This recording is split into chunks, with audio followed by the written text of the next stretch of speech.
ng kaligtasan ng mga minor de edad sa online at digital space sa mga tinutulak ng world leaders na katatapos lang ng G7 Summit sa France.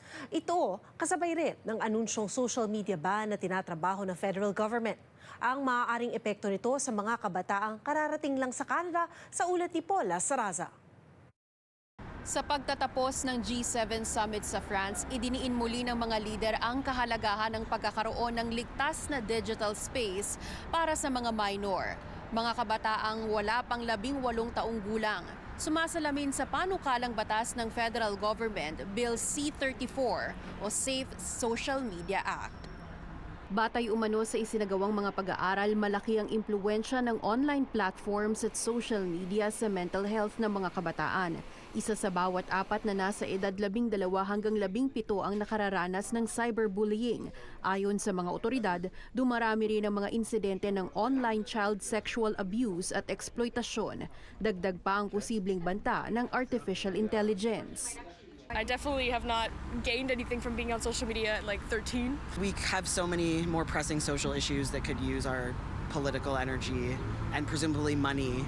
Tila pabor naman ang karamihan sa itinutulak na social media ban ng federal government. Kabilang ang pagkakaroon ng minimum age restriction na 16 na taong gulang sa paggawa ng social media account. Some kids today, they don't have the right faculties to disseminate which one is true and which one isn't. Hindi pa ganun ka-formed yung kanilang, how do you say this, yung kanilang reasoning. Bagamat malinaw ang intensyon ng panukalang batas, mayroon pa ring mga pangamba sa posibleng epekto kung maipatutupad ang nasabing ban sa mga kabataan na bagong dating pa lamang sa Canada at gumagamit ng social media para mapanatili ang koneksyon nila sa kanilang mga pamilya at kaibigan sa bansang pinanggalingan. Paano nga yung napakaliit na population that would really benefit from at least being virtually connected while they're adapting to life here in Canada.